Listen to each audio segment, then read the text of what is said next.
Bonjour à tous, nous allons aujourd'hui nous intéresser au filtre de préjugement du modèle de la prison égotique de Woodjiker. Ce filtre sélectionne, déforme et nous fait interpréter les éléments sensibles du monde environnant. Nous allons nous intéresser particulièrement ici aux éléments visuels. Nous allons démontrer qu'une partie de ce que nous croyons objectivement voir est faux. Il conditionne tout ce que nous croyons voir de la réalité. Ce filtre est conditionné par nos croyances existantes. Mais il entretient aussi ces mêmes croyances, puisque dans notre tête, nous pensons que ce que nous voyons est la vérité. Or, en fait, nous ne voyons que ce que nous croyions vrai auparavant. Et finalement, nous voyons que c'est un cercle vicieux dont on peut difficilement sortir. Nous voyons ce que nous croyons et non pas le contraire. Démonstration. Une couleur que nous croyons être à l'ombre doit être, selon notre croyance, plus sombre qu'en pleine lumière. Nous créons donc des couleurs dans notre cerveau pour que ça soit cohérent vis-à-vis de cette croyance, indépendamment de la réalité de la couleur objective. Ce carré blanc est à l'ombre alors que celui-ci est en pleine lumière. Nous inventons donc une image qui nous fait croire qu'ils sont de la même couleur. Dans la réalité objective, c'est totalement faux. Démonstration. Dans la réalité objective, ce sont ces deux couleurs qui sont les mêmes.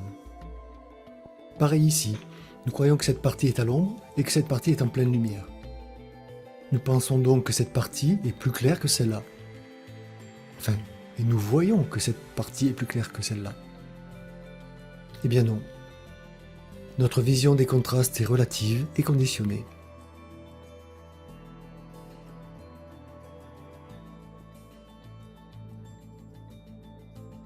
Maintenant, comparons ces deux iris. Celui de gauche paraît plus bleu que celui de droite. Eh bien non, démonstration.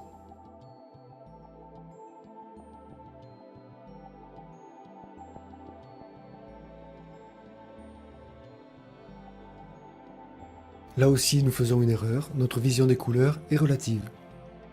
Le gris dans un environnement jaune paraît plus bleu que dans un environnement rouge. Regardons maintenant ce disque orange.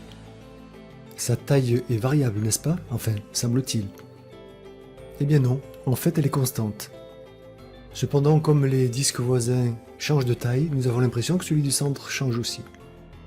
Nous avons vu tout à l'heure que les visions des couleurs étaient relatives, et bien la vision des tailles aussi.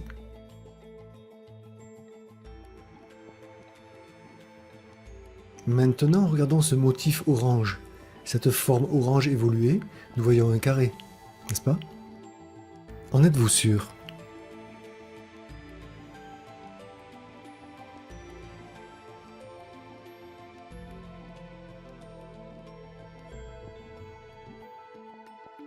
Même notre vision des formes est fausse. On comble les vides, on crée des formes qui n'existent que dans notre mémoire, et finalement, on ne voit que ce que l'on croit. Regardez autour de vous maintenant avec ces nouvelles informations et réalisez qu'une grande partie de ce que vous voyez est recréée par votre cerveau. Qu'en pensez-vous? Intéressons-nous maintenant à la vision périphérique. Celle-ci est très floue par rapport au centre de notre œil. Cela correspond à peu près à l'image que vous voyez à l'écran. Pourtant, nous avons l'impression que notre environnement est net, c'est simplement parce que notre œil est en permanence en mouvement. Démonstration maintenant des déficiences de la vision périphérique. Fixez maintenant la croix au centre de l'image et voyez ce qui se passe.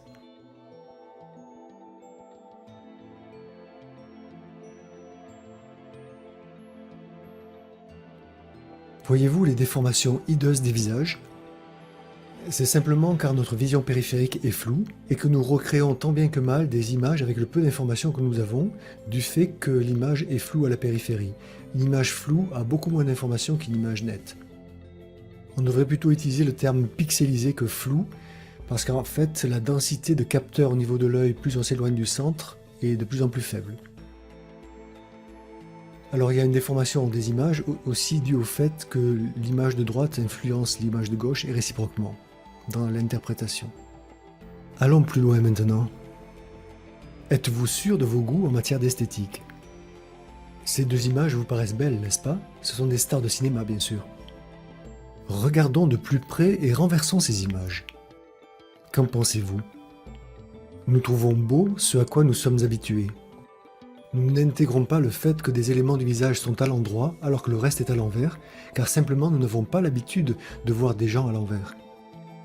Mais si nous redressons les images, nous voyons tout de suite le problème. C'est que nous n'avons pas l'habitude de voir des gens à l'endroit, avec des yeux et des bouches à l'envers. Qu'est-ce que la beauté finalement?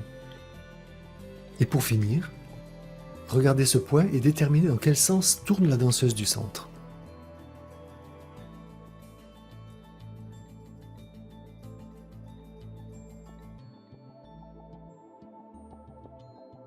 Puis maintenant, regardez ce point et déterminez à nouveau dans quel sens tourne la danseuse du centre.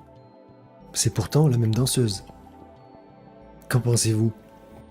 Voyez-vous, même sur des éléments que l'on croit objectifs, on se trompe. Prenez bien note que la réalité dont nous avons conscience est interprétée. Et encore, nous avons pris ici qu'une toute petite partie des éléments objectifs visuels simples. Vous imaginez bien que dans un environnement extrêmement complexe et aussi varié que celui de notre vie de tous les jours, où il y a des milliers d'éléments à interpréter, vous imaginez le nombre d'erreurs que nous faisons. Il existe de nombreuses expériences que vous trouverez sans doute sur le net pour montrer que nous nous trompons aussi sur des éléments auditifs, tactiles, etc. Eh bien maintenant, je vous invite à regarder autour de vous. Qu'en pensez-vous? Bon courage!